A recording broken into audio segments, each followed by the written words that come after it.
Hello, and welcome to the Nonfiction Authors Association podcast. Today's session is our monthly replay from the archives. They date all the way back to 2013 when NFAA founder Stephanie Chandler started recording weekly teleseminars with experts selected to help you write, publish, promote, and profit with your nonfiction books. NFAA members have access to all 400 plus of these recordings, and you'd be surprised at how many of these are still useful today, such as the one you're about to hear. I'm Carla King, and I've been your host for the weekly podcast since April 2022, and I'm happy to have you with us today.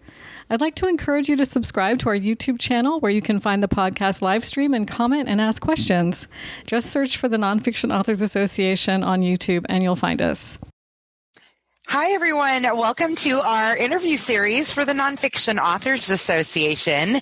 Today's session is with Lateefah Zawistowski, and we're going to be talking about how to get your book into libraries. I'm your host, Stephanie Chandler. Always appreciate you spending time with us. And now I'm thrilled to introduce our guest today. Lateefah Zawistowski is an account manager on the publisher relations team of Overdrive. Lateefah is responsible for maintaining the day-to-day relationships with existing publisher partners and for developing new content partner relationships. She enjoys true crime and romance novels and is always up for a good book or podcast recommendation. She lives in Cleveland with her husband, Mike, and her dog, Braxton. Lateefah, thank you so much for spending time with us today. Thanks for having me. This is such a cool topic. I know it's going to be really popular with our community. So could you start by telling us about Overdrive and how it places ebooks and audiobooks into libraries? Sure. So as you mentioned, Overdrive is a digital distributor of ebooks and audiobooks to libraries. We work directly with publishers and authors to get content onto the platform. And then from there, our library partners can choose what titles they would like to purchase and add to their digital collections. Patrons can then go on their library's website and browse and borrow titles that have been added by their librarians with their library card. And they can check out titles, again, like I said, on their desktop or on the award-winning Libby app. Oh, and I love the Libby app. I just recently downloaded the Libby app, and I'm like smacking myself on the forehead for not doing it sooner because it is loaded with ebooks and audiobooks that you can access for free through your local library. Yes, and it's very easy to use. Yeah, and that's all thanks to Overdrive. So let's talk about how to get involved there. Overdrive Connect is the program that publishers can apply to in order to submit their digital books. What's the criteria for being accepted into Overdrive Connect? So a few things are required to meet the minimum criteria for a direct account. The first and most important thing is to not have the content tied up with an exclusive with anyone else. If you choose to put your titles onto Overdrive, it is non-exclusive, but we ask that, you don't have an exclusive anywhere else. You don't want to get yourself into trouble. And files have to be available in EPUB and pass an EPUB check. And we also require a minimum of 15 titles by 3 different authors. By 3 different authors. And so the exclusive note is about really KDP Select. I'm personally not a fan. I'm very opinionated about KDP stuff. So what that really means is that if you've opted into KDP Select, you're giving Amazon exclusive distribution rights to your ebooks there. So you want to avoid that. And does that also apply with ACX? Are they requiring exclusive audiobook distribution? I would recommend that authors check their agreement with ACX. Okay, good answer. All right. And so there are also ebook distribution services that work directly with Overdrive. So if you're not a publisher with 15 titles and 3 different authors, you can use something like Smashwords. That's the service that I've used and recommended for probably over 10 years now. What other ebook distributors work with Overdrive? Yeah, thanks for bringing that up because I think a lot of times people might get declined for a direct Connect account and they get a little bit discouraged. But my team is a small team and there are thousands and thousands of publishers in the world. So it's impossible for us to work directly with everybody. So a great way to do it is to get connected with Smashwords. Other aggregators that we work with are Draft2 Digital and Kobo Writing Life. They don't cost a lot of money, and they can provide distribution not only through Overdrive, but through some retail outlets as well. Some even help with EPUB conversion, and they're just great partners to have. Awesome. And so if your ebooks are published with these platforms, with Smashwords or Draft2 Digital, does that mean they're automatically available in Overdrive's catalog? Not necessarily. Thank you. Yeah, that's a good question. They might not necessarily be automatically enrolled. There's usually like a checkbox or a slide or some sort of opt-in on your Draft2 Digital or Smashwords account that you have to make sure that is clicked, so that when Smashwords is sending us all of the files for the week, your book is included in that. Awesome. And then for audiobook distribution, Findaway Voices distributes to Overdrive, which is we're partnered with Findaway Voices. So in full disclosure, we have a special membership discount for people who want to publish their audiobooks with Findaway Voices. What I personally like about them is that they're independent from Amazon, versus ACX is directly owned by Amazon. So from that perspective, is ACX not distributing directly to Overdrive? That's correct. ACX does not distribute to Overdrive. And honestly, finding a way to assist self-published authors in the audiobook space kind of has been a challenge for us, because it's not as straightforward as, hey, just put your file on this site and you can get it onto Overdrive, right? So right now, I think Findaway is your best bet if you need help with producing your audiobook. I know Kobo Writing Life distributes audiobooks too, but I don't believe they help with production at this moment. You just produce it on your own. You can upload it to Kobo Writing Life, and it works the same way your ebook file will work. Yeah, and audiobook production is not as simple as like what you and I are doing right now. Right. It's really got to be high quality production, great equipment, no background sounds. So that's all really important. So Findaway Voices, for those listening, we have a member discount for that. Are there any other details that self-published authors should know about getting their books listed with Overdrive that I haven't asked you yet? You know, I know that self-published authors, they have a lot to worry about and a lot to keep track of, but I would just say it's really important for indies or even traditionally published authors to understand library digital lending models. There's a huge conversation going on in the industry right now. If you're on Twitter or any other social media or news platforms, you've probably read about it. But pricing digital books for the library market, it's just important that people are educated on how to price their books, what sales models to use. Chances are, if you're an indie author and you're using Smashwords or the like, you're on the one copy, one user model, and that just most closely resembles the lending or sales model of a physical book. So the library purchases one digital copy of a book for a set price, and that title is then available in their collection, and one person can check it out at a time. The library can then go in and purchase additional copies to meet demand and fill holds. I won't get into all the pros and cons, but generally that's the model that most authors and libraries are comfortable with. And chances are, like I said, if you're using Draft2 Digital or Smashwords or something like that, that's already what you're doing. So I would just say do a little bit of homework about different types of lending models. And then what about the pricing piece of that? Is there a general guideline for how you should be pricing your digital books? Yeah, there's kind of two schools of thought on that. Like some people are like, well, in the past, it would just go sit on a shelf and maybe it didn't get returned or maybe it got damaged and the library would have to go purchase another one. So we want to set it a little bit higher, the price a little bit higher than a physical book.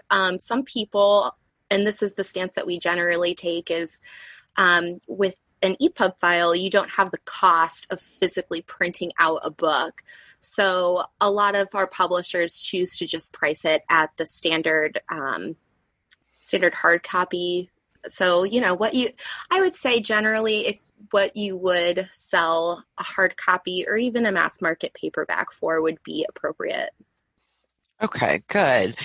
And then if somebody searches Libby app for their book and it's not available and they can request it through their local library, does this generate library sales? Does that go on a list somewhere where libraries are like, oh, this book has been requested?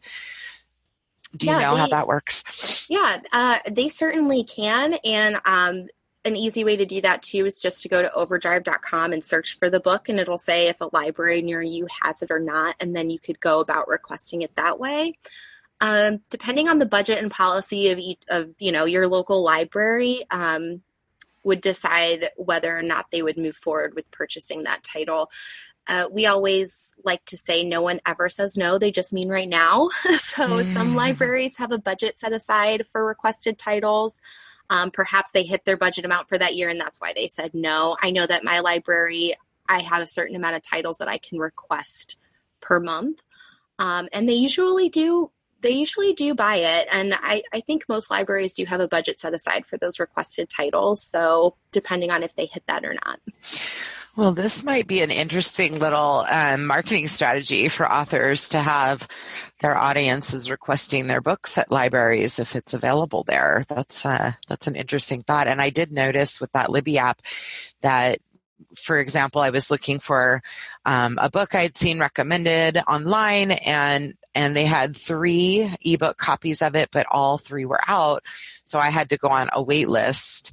And so I think it's nice from the perspective of an independent author to know that just because the library bought, a copy of your book, it doesn't mean that that copy is being shared over and over again. Like you said, they only lend it one at a time, right?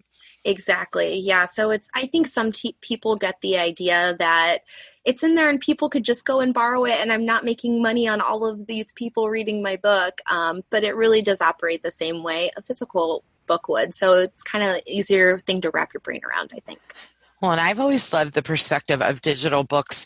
If you really love a book, at least for me, if I love the ebook, I will often buy the physical book because I want to have it on my shelf. So right. I think there's a lot of pros to pursuing the library market and gaining more audience, right? And plus, if somebody reads your book and they like it, they're more likely to go check out your author website and maybe sign up for your newsletter or follow you on social media, right? Exactly. You may have just found a new fan, and that is libraries' number one goal, is to match the right book with the right reader. So they're really hand selling your titles. I mean, it really is marketing. So they suggest your book to a reader, and now you have somebody new that's going to go out and buy your books. Oh, that's so cool. And so what is the financial side of this? So when Overdrive buys a copy, or a library buys a copy of an ebook, let's say, through Overdrive, and let's say it's a $9.99 ebook, how much does the author or the publisher receive from that? That's just based on the deal that we have with each individual publisher negotiated, but it's a revenue share. So Overdrive does keep a portion, and then the publisher gets a portion and distributes it to authors. What was I going to say about that? I forget where I was going with that, but it is just a revenue share model. Oh, there's no upfront cost to the publisher or the author. I get that a lot from self-published authors. Like, okay, if I sign on for a direct account, what do I have to pay you up front? And it's nothing. Yeah, good point. So talk to us about marketing for authors that want to get picked up by libraries. How does Overdrive market? Is there anything authors can be doing for marketing purposes?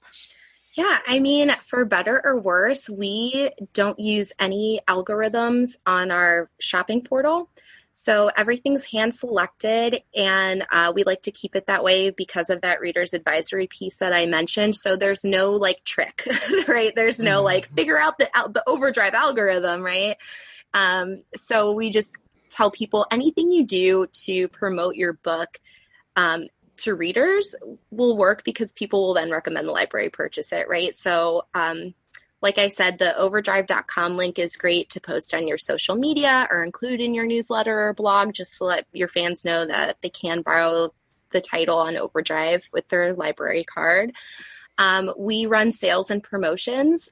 So once you're on Overdrive, directly or through an aggregator, you'll have the opportunity to participate in our theme sales we run once a month. And that gives you some extra discoverability on the shopping portal.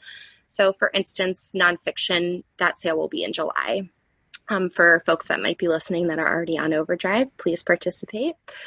And also, I would say just use your local library or your local adjacent library and kind of think outside the box. Like, it doesn't have to be, hey, I'm just going to go into my library and do a book club on my book. That might not be necessarily successful. So I think maybe if you're writing nonfiction, you might be really good at research, right? Or like, I love true crime. Maybe you know a lot about unsolved local mysteries or something, and you can come teach a class on how to research those local genealogies or little things, local food or farming techniques or whatever it is that people might be interested in. And then you're solving a problem for that librarian because they might have programming gaps that they need to solve, and you're the local expert and you can come in and people might be interested in going to see what you have to say. Absolutely. So getting back to the sales and promotions piece, how would a publisher participate in that? Is that a paid placement opportunity? What does that look like? No, it's not paid. We don't charge anything. Once you're signed on, you get, we have like a little marketing kit bundle that just kind of has our logo that you could place on your website and on social media. And we also give you our editorial calendar with instructions on how to participate in all those sales and promotions. We just kind of leave the timing up to us. So you might not get the exact time you want, but it'll usually be within a couple of weeks. We can fit it into our newsletter or our, sales that we're already working on. So yeah, that doesn't cost anything to you unless you're discounting titles, of course, and it's still a revenue share. So we share in the discount too. So it's kind of nice and easy for the publishers and for the authors to participate in those things. And so would an example of a discount promotion be something like dropping the price to $2.99 to inspire libraries to buy? Is that what that means? Yes. Okay. We usually encourage people to drop the price 25% to 50%. And like I said, they get to choose. Okay, that makes a ton of sense. Is there anything I haven't asked you that I should have today? This has been so informative in such a short period of time. It's great. I know. I thought that we were going to run over. I'm glad. I know. Well, I would just say, ask not what your library can do for you. Ask what you can do for your library. I like that. I think in sales, we talk about it all the time. Like, what problem do you have that I can help solve, right? So I think people just go into their local library with the hard sell, like, buy my book on Libby. And maybe, just be like, hey, what do you need me to do? Do you need somebody to teach a writing class? Do you have programming gaps, like I said, or do you need help with whatever? And don't get discouraged. Your local library, they might be short-staffed. They might be experiencing turnover and they might not be getting back to you. And it's not because they hate you and they hate your book. It's just because they've got other things going on. So, yeah, don't be afraid to go to the library down the road or in the next county over. And, yeah, think of it as just marketing and selling your book like you would to a new reader. It's the same thing. If you get new readers, your library is going to want to purchase your book because they want people in the community to be happy. So, and they want to meet demand. So I would just say anything that you do to get more readers, will work for your library sales. Do you find that there are any trends in the genres that sell best to libraries? I would say genre fiction is a big one. I know this is a nonfiction writers podcast, but genre fiction like romance and mystery and thriller are always really big. It's an election year, so political nonfiction titles will probably be a big hit. Cookbooks, what's funny is people always like cooking and crafting titles, people are like, do libraries even buy those digitally? Because they don't sell well retail digital. But in the library, they do, because people like to check them out. That's one of those ones where people like to check them out, test out a couple of recipes or see what's in there, and then decide if they want to buy the physical copy. So they highly circulate cooking and craft and true crime. That's so interesting. And I would think niche nonfiction also, because libraries want to fill holes in their catalog, right? So they're looking for titles that they don't yet have or aren't overrun with, right? Exactly. So yes and no. Sometimes they want to be able to say, let's say there's like a really popular title out right now that just has a lot of holds on it. Sometimes they want to be able to tell those readers, well, you can read something similar to it, and we have it available now. Gotcha. Okay. So interesting. So I just want to recap a little bit because I feel like we went through this fairly quickly. But fast. I'm sorry. No. It's really great information, and it's really straightforward, which I love. So, again, the criteria to apply for Overdrive Connect is that the publisher must have at least 15 titles by 3 different authors. Is that correct? That is the general rule of thumb. Yes. Okay. And then as far as other vendors, if you don't meet that criteria, Smashwords, Draft to Digital, Kobo Writing Life, correct? Yes. There are others, but those are the 3 that we recommend to most people. And that's primarily for the ebooks. And then for audiobooks, we're looking at Findaway Voices. I love that gives them an edge. I'm really rooting for them in this marketplace. They're great partners. We love having them as a partner. I agree. They're great for us as well. Lateefah, this was so great. So thank you so much for your time today. I think this was really helpful. I hope all of our authors will check out Overdrive and at the very least download the Libby app so you can experience what readers are experiencing, right? Yeah, I think that's great advice for people. Yeah, for sure.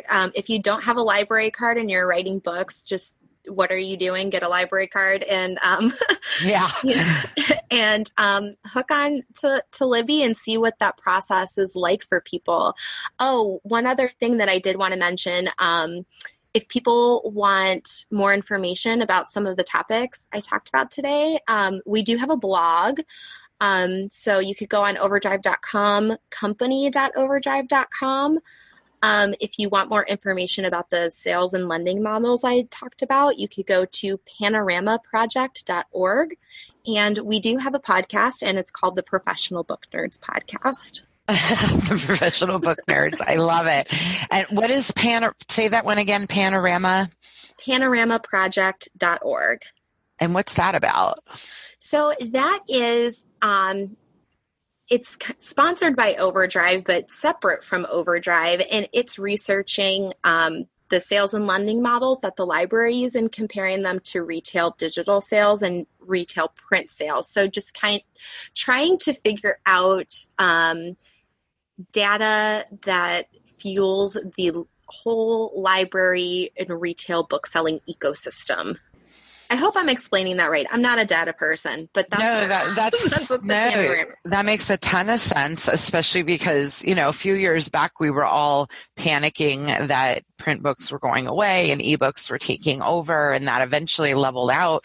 But it still is interesting to understand that data of how many print sales compare to your digital book sales. So yeah, Panorama Project sounds like a valuable resource. Yeah, and if people, want to get nerdy and dig into numbers, that's a good place to do it. I love it. Let's be nerdy. Let's do it. Let's all. All right, Lateefah, thank you again so much. This has been really, really interesting. We really appreciate your time. Yeah, thanks for having me. And thanks to all of our listeners for joining us today. We conduct these interviews every Wednesday. You can check the schedule or sign up for our mailing list to get notifications about events over at nonfictionauthorsassociation.com. And remember that VIP and authority members of the association get access to all the recording archives. I hope you all have a great day. Thank you so much for joining us today. We conduct these interviews every week with an archive episode once per month. Find our podcast schedule and replays on the events tab at nonfictionauthorsassociation.com. Or better yet, subscribe to us on YouTube and get notified when the next podcast is available. If you like this episode, please consider giving us a thumbs up, and you're always welcome to use the comments to tell us what you liked and what you'd like to hear next. Thank you, and see you next time.